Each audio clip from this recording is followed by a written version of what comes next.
Nimrod, I think you were telling me a little bit ago about something. It's your son that was gathering some data.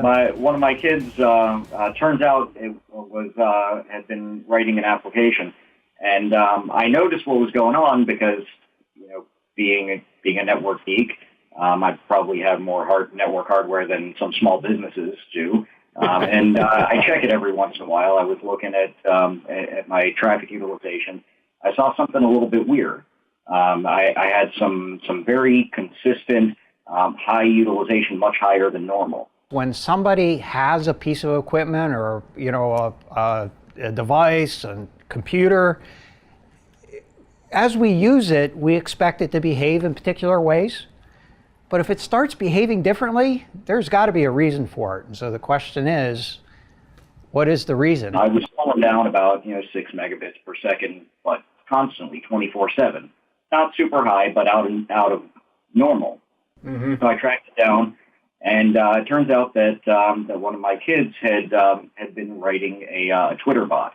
It was doing queries against Twitter, pulling down essentially all of English language Twitter in real time to tweet random things. Nothing really crazy complicated, but it was pulling down quite a lot of Twitter. And so it was just something that was really weird. I thought it was really relevant to this kind of discussion, because it's something you should really have a good understanding of what your baseline behavior is, so that you can see things that are out of the ordinary. Oh, wow. That's one of my favorite topics to talk about. I think it's important that not just as an analyst we consider baselines. It's true with almost anything. Even our cars. When we're driving a car and we hear a new noise, that's a sign.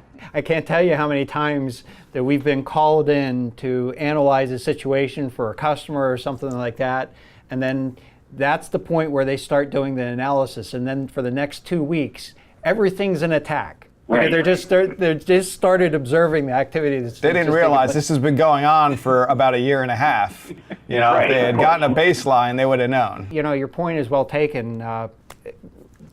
Analyze the network. At least take snapshots or get a reasonable idea. I mean, our personal preference, or the preference we try to do, is to automate those activities. That is to have something that generates a baseline and looks for changes in activity, and it's not necessarily a security relevant event. It certainly is something that you want to pay attention to and understand how things are changing over time.